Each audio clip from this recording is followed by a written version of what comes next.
I found my wedding ring in my best friend's nightstand while looking for a phone charger. The ring was sitting on top of a stack of photographs. My wedding ring, the platinum band with the small diamond cluster that David had slipped onto my finger 7 years ago, while our families cried happy tears. The ring I'd lost at the gym 3 weeks earlier. The one I'd searched for in the locker room, the parking lot, my car, my house. The one I'd cried about for days. It was sitting in Jenna's nightstand drawer, next to her reading glasses and a half-empty bottle of Ambien. I'd only opened the drawer because my phone was dead. We'd been at dinner, me, Jenna, and 2 other friends from college, and my battery died somewhere between appetizers and dessert. Jenna had told me to grab a charger from her bedroom. "Top drawer of my nightstand," she'd said, waving her hand. "Help yourself." So I did. And there it was. My ring, sitting on a stack of photos I didn't want to see but couldn't look away from. David, shirtless, in Jenna's bed. Her sheets, the ones with the tiny blue flowers I'd helped her pick out at Pottery Barn last spring, tangled around his waist. He was smiling, not at the camera, at whoever was taking the picture. There were more. David and Jenna at a restaurant I didn't recognize. David and Jenna on what looked like a beach. David and Jenna in my kitchen, with the window behind them showing the backyard I'd spent 2 summers landscaping. I heard footsteps in the hallway. My hands moved before my brain caught up. I shoved everything back in the drawer, closed it, grabbed a random cord from the floor. "Find one?" Jenna stood in the doorway, wine glass in hand, smile on her face. The same smile she'd worn at my wedding, at my birthday parties, at every holiday dinner for 15 years. I held up the cord. "Got it. I need to go back. Because if you don't understand who Jenna was to me, who I thought she was, none of this makes sense. I'm Rachel, 34 years old. I work as a nurse practitioner at a pediatric clinic in Ridgewood, New Jersey. I've been married to David for 7 years, together for 9. We bought our house 3 years ago, a 3-bedroom colonial with a wraparound porch and a backyard big enough for the kids we'd been trying to have. Jenna was my best friend since freshman year of college. We met in the dorms at Rutgers. She lived 2 doors down, and we bonded over a mutual hatred of our 8 a.m. chemistry class and a mutual love of terrible rom-coms. For 19 years, she was my person. She was there when my dad got diagnosed with prostate cancer. She was there when I bombed my MCAT the first time. She held my hand through every bad date in my 20s, every career setback, every moment of self-doubt. She was my maid of honor. She gave a toast at my wedding that made everyone cry. She talked about friendship and loyalty and finding the people who see you, really see you, and never letting them go. I have a video of that toast. I used to watch it sometimes, when I missed her during long weeks. Her voice cracking as she said, "Rachel, you deserve all the happiness in the world." What a joke. I don't remember driving home from Jenna's that night. I know I did, because I ended up in my driveway at 11:47 p.m., engine still running, hands gripping the steering wheel like it was the only thing keeping me upright. Maybe I imagined it. That was my first thought. Desperate. Pathetic. Maybe it was a different ring. Maybe the photos were old. Maybe there's an explanation. I sat in my car for 23 minutes, trying to convince myself I hadn't seen what I'd seen. Then I went inside. David was asleep on the couch, TV still on, some sports recap playing to an empty room. He looked peaceful, innocent. I stood in the doorway, watching him breathe, and felt something crack open in my chest. His phone was on the coffee table. I'd never checked his phone before. In 9 years together, I'd never once felt the need. I trusted him. I trusted us. But trust has a way of evaporating when you find your wedding ring in your best friend's nightstand. I picked up his phone. He used the same passcode for everything. 10/26, our anniversary. I typed it in and held my breath. The messages were under Jenna's name. Hundreds of them, stretching back 8 months. 8 months. I scrolled to the beginning. The first message was dated March 14th, 2 weeks after Jenna's divorce was finalized. 2 weeks after I'd held her while she cried and told her she deserved better. "I can't stop thinking about last night." That was David. "Me neither." "When can I see you again?" That was Jenna. The messages got worse from there. Logistics of meeting up, lies about where they were going, inside jokes I didn't understand. "She has no idea. She's so oblivious it's almost sad." That was Jenna about me. "I know, but it won't be like this forever. Soon." That was my husband. I kept scrolling, past the "I miss you already" messages, past the "tonight was perfect" messages, past the photos, so many photos, that I couldn't bring myself to open. Then I found the one that broke me. "Jenna, I can't believe she's still wearing that ring. It should have been yours." "David, soon. We just need to get through the holidays." I stared at the screen until my eyes burned. "It should have been yours." She hadn't found my ring at the gym. She'd taken it. She'd stolen my wedding ring and kept it in her nightstand like a trophy. And David had promised her she'd get to keep it. I screenshot everything. Every message, every photo, every damning word. I sent them all to my email, a new account I created at 2 a.m. on my phone, using a password neither of them would ever guess. Then I put David's phone back on the coffee table and went upstairs to the guest room. I didn't sleep. The next morning, I called my sister. Claire is 3 years younger than me, a lawyer who lives in Hoboken with her husband and twin daughters. She's always been the practical one who thinks things through, the one who tells me to slow down when I'm being impulsive. I thought she'd be on my side. "Are you sure?" Her voice was careful, measured. "Jenna's been your best friend for 15 years. Maybe there's an explanation." "I saw the photos, Claire. I read the messages." "I know, but..." A pause. "People make mistakes. Maybe you should talk to David first. Hear his side before you do anything drastic." "His side? He's been sleeping with my best friend for 8 months." "I hear you, I do, but marriages are complicated. Maybe if you guys went to therapy..." I hung up. I called my mom mom next. Big mistake. Oh, honey. Her voice was soft, pitying. Don't throw away your marriage over suspicion. It's not suspicion. I have proof. You have messages. Messages can be misinterpreted. There were photos, Mom. Photos of him in her bed. Silence. Men stray sometimes, she said finally. It doesn't mean he doesn't love you. Are you serious right now? I'm just saying, your father and I have been married 42 years. You think it was always easy? You think there weren't difficulties? I couldn't breathe. Are you telling me Dad cheated on you? I'm telling you that marriage requires sacrifice, forgiveness.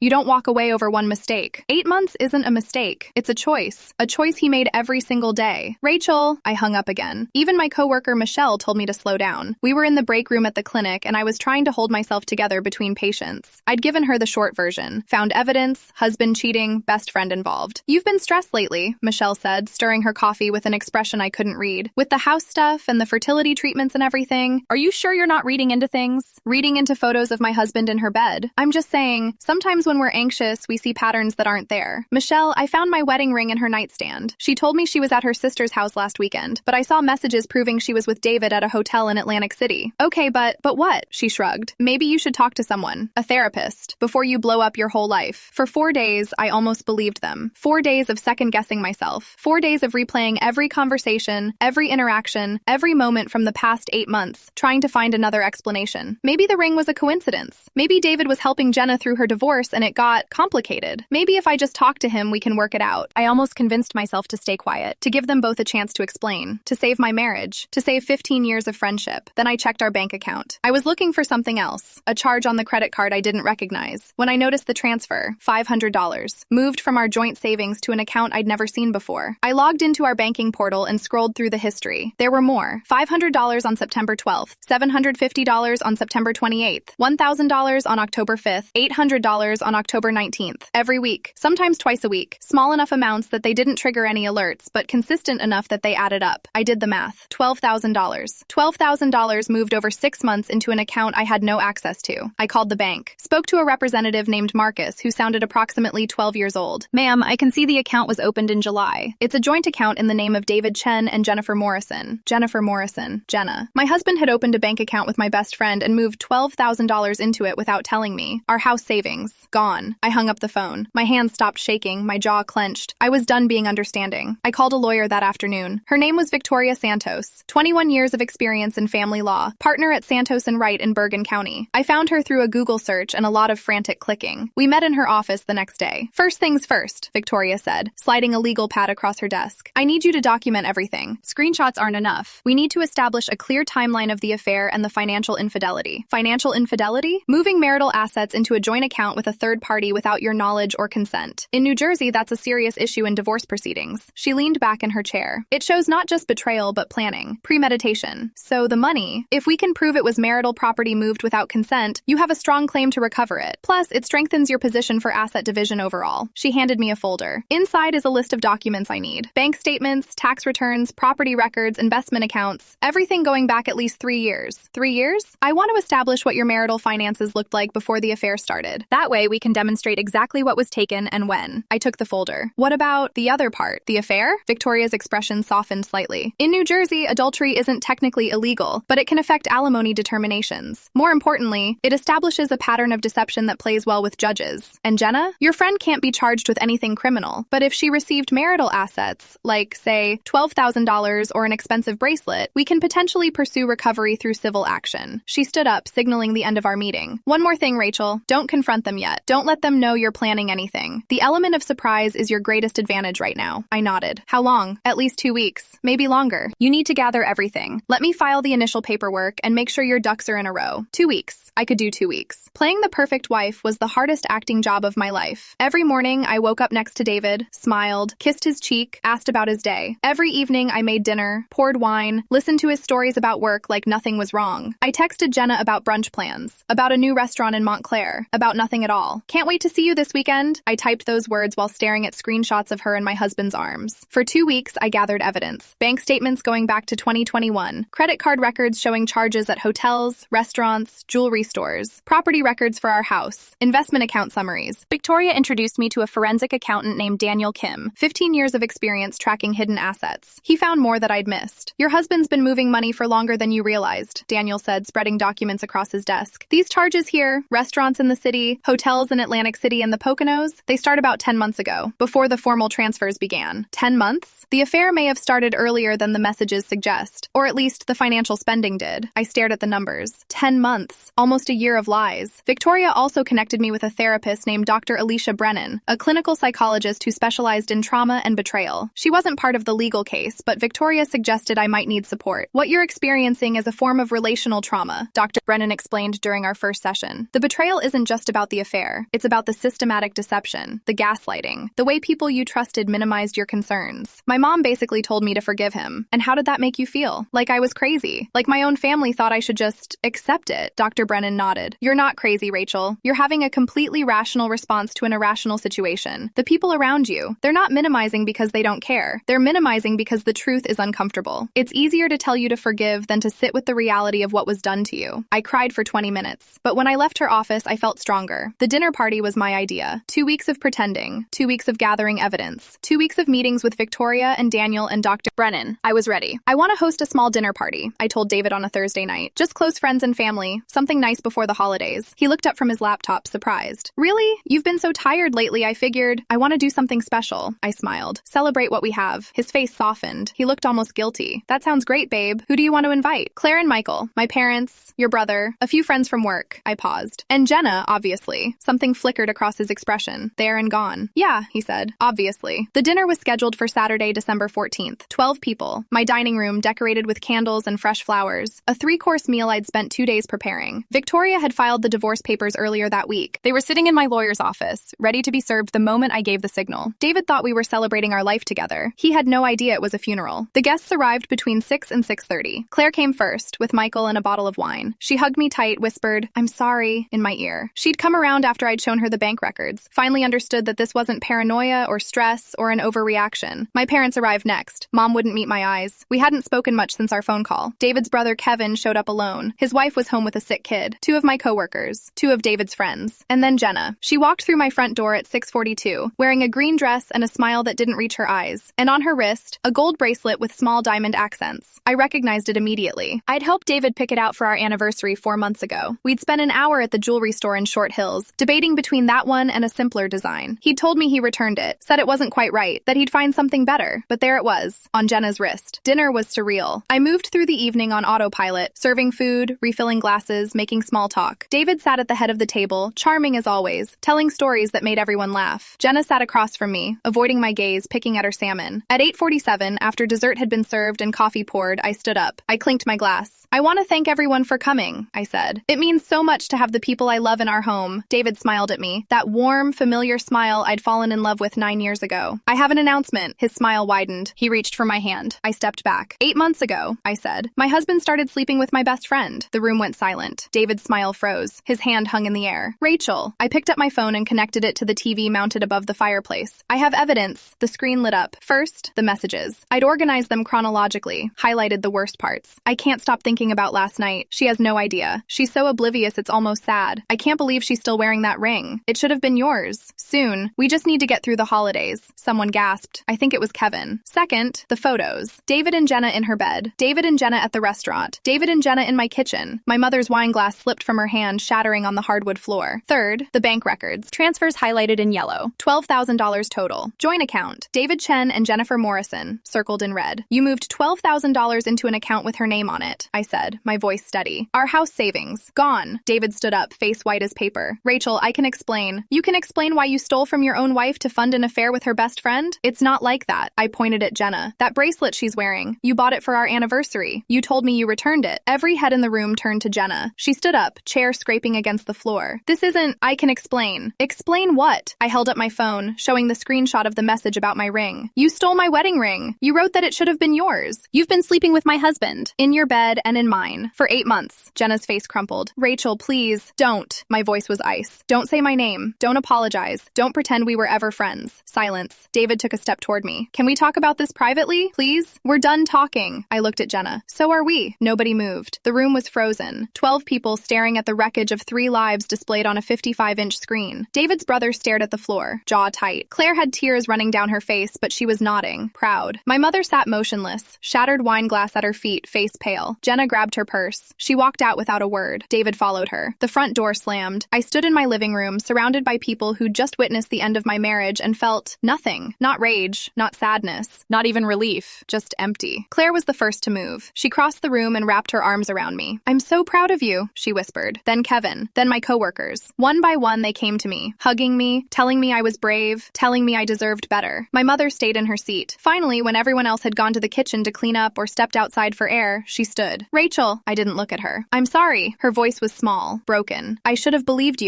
I should have." "Yes, you should have." She started to cry. "I just thought I didn't want you to go through what I went through. I thought if you could just forgive him." "Did you forgive Dad?" Silence. "Every day." She wiped her eyes. "Every single day for 30 years. And it never stopped hurting." I looked at her, really looked at her, for the first time since I was a child. "I'm not you, Mom." She nodded. "I know. Thank God." Victoria served David papers the next morning. He'd spent the night at Jenna's, according to Claire, who'd been tracking his phone location. I didn't ask how. Didn't want to know. The process server found him at 9:17 a.m., still in the clothes he'd worn to dinner. He called me immediately. I didn't answer. The divorce took 4 months. Victoria was right about the financial infidelity. Judge Patricia Harmon, 30 years on the family court bench, was not sympathetic to cheaters. I got the house. I got the car. I got every dollar from the joint account with Jenna, plus an additional $8,000 in damages for the dissipation of marital assets. David's lawyer tried to argue that Jenna had needed financial help after her divorce, that the money was a loan, that David had always intended to pay it back. Judge Harmon wasn't buying it. "Mr. Chen," she said, peering over her reading glasses, "you moved $12,000 of marital property into a joint account with your affair partner without your wife's knowledge or consent. That's not a loan. That's theft with extra steps." The gallery laughed. David's face was red. I didn't smile, but I wanted to. That was 6 months ago. David and Jenna rent a 1-bedroom apartment across town now. I hear they fight constantly, screaming matches that the neighbors complain about, according to a mutual friend who still talks to both of us. Turns out relationships built on betrayal don't have great foundations. Who knew? Last month, David's mother called me. Linda had always been kind to me, kinder than my own mother in many ways. She'd sent me a card after the divorce was finalized, apologizing for her son, saying she was ashamed of what he'd done. "Rachel," her voice was hesitant, "I hope I'm not overstepping." "It's fine, Linda. What is it?" "David's been asking about you. He says he made a terrible mistake. He wants to know if there's any chance of reconciliation." I was quiet for a long moment. "Linda, I appreciate you calling, and I appreciate everything you've done to support me through this. But no, there's no chance," she sighed. "I understand. I don't think you do." I looked out my kitchen window, the one that faced the backyard I'd landscaped myself, the one where David and Jenna had taken photos while I was at work. What he did wasn't a mistake. A mistake is forgetting an anniversary or saying the wrong thing at a party. What he did was a choice he made every single day for almost a year. I know. He lied to my face for 8 months. He stole from me. He let me think I was crazy when I felt like something was wrong. And he did it with the person I trusted most in the world. Linda was crying now. Soft, quiet sobs. "I'm so sorry, Rachel. I know you are, and I forgive you for raising him, but I'll never forgive him." I hung up. Epilogue. 1 year later. I planted a garden last spring. It started as a project to keep myself busy, something to do with my hands that didn't involve checking my phone or crying in the shower, but it became something more. Every weekend I was out there, digging, planting, watering, watching things grow. Dr. Brennan says it's a form of healing, creating something new in the space where something died. I think she's right. Claire and I are closer now than we've ever been. She comes over most Sundays for dinner. Sometimes Michael and the twins come too, and my house fills with noise and chaos and the kind of love that doesn't ask for anything in return. My mom and I are working on things. It's slow, it's hard, but she's trying. She told me last month that she'd started seeing a therapist. First time in her life. They're working through what happened with my dad, what she never let herself feel. "I should have been stronger," she said. "For you, for Claire, for myself. You can be strong now," I said. "It's not too late." I started dating again in September. His name is James. He's an elementary school teacher with kind eyes and a laugh that fills a room. We met at a farmer's market. He was buying tomatoes, I was buying sunflowers. It's new, it's careful. I'm not rushing anything, but when he looks at me, I feel seen, really seen. Not like a trophy, not like a possession, like a person. I still have the ring. Not the one Jenna stole. I donated that to a charity auction. Couldn't stand to look at it anymore. But I have a new ring now. A simple gold band I bought for myself on the 1-year anniversary of the dinner party. I wear it on my right hand. It doesn't mean I'm married. It doesn't mean I'm engaged. It means I belong to myself. Some people search their whole lives for their soulmate. I found something better in a nightstand drawer. Self-respect. And unlike a cheating husband or a fake best friend, that's something no one can ever take from me.